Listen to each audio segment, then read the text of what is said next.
அமாவாசை ராஜயோகம்.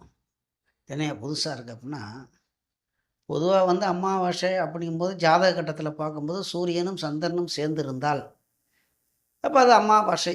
அப்ப அமாவாசை யோகம்னா பொதுவானது என்ன சொல்லுவாங்கன்னா, அந்த காலத்தில அமாவாசையில பொறந்திருக்கான்னா, இவன் ஒரு திருட்டு பய, இவன் ஒரு மோசமானவன், இவன்ட்ட உண்மையெல்லாம் வாங்க முடியாதுடா, பொய்யா பேசுவான், அப்படின்னு ஒரு தவறான கருத்த சொல்லிக்கிட்டு இருப்பாங்க.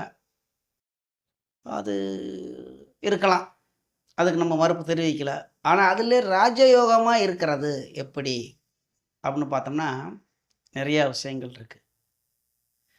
அப்ப நம்ம ராசி கட்டத்திலேன்னு எந்த லக்கணமாக இருந்தாலும், லக்கணம் இந்த லக்கணம்னு நம்ம சொல்ல வேணாம். எந்த லக்கணமாக இருந்தாலும், அதில சூரியனும், சந்திரனும் சேர்ந்திருக்கிறப்ப அமாவாசை வந்துருச்சுங்களா, அதில சந்திரனோ அல்லது சூரியனோ ஆட்சியாக அல்லது உச்சமாக இருந்தால்,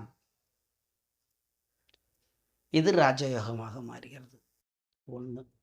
சரி, ஏதாவது சுபக்கிரகங்கள். இந்த சுபக்கிரகம்னு எடுத்துட்டாவே நமக்கு என்னன்னா, தனித்த புதன சொல்லுவோம். அங்க சேரும்போது. புதன விட்டுருங்க. அது அந்த இடத்துல அமாவாசை கூட சேரும்போது, அது பெருசா ஒண்ணும் சுபர்ன்னு எடுக்க வேணாம். சுபக்கிரகம்னு.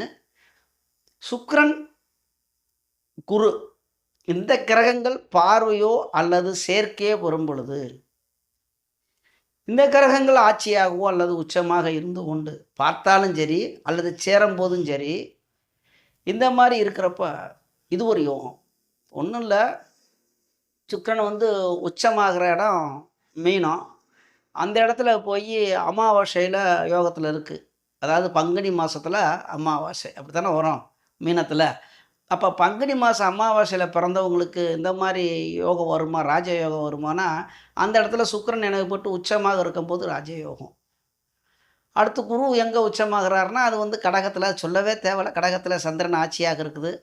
அது அங்கு சேர்ந்தாலே ராஜயோகம் தான். அதே மாரி குரு ஆட்சி பெற்று, இப்ப தனுசுல இருந்தோ அல்லது மீனத்தில இருந்தோ, குருவுக்கு 3 பார்வை இருக்குல்ல. 5ஆம் பார்வை, 7ஆம் பார்வை, 9ஆம் பார்வை.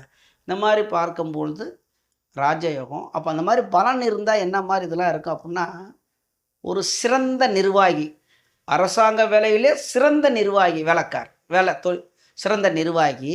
அப்புறம் செல்வம், புகழ். செல்வம் வந்தாலே சிறந்த நிர்வாகின்னு வந்தாலே செல்வம் வந்துரும். செல்வம் வந்தாலே புகழ் வந்துரும். புகழ் வந்தாலே அம்புட்டும் வந்துரும். இந்த மாரி யோகங்கள் நிறையா இருக்கு. இது உங்க ஜாதகத்தில் இருக்கான்னு போய் கொஞ்சம் எடுத்து பாருங்க.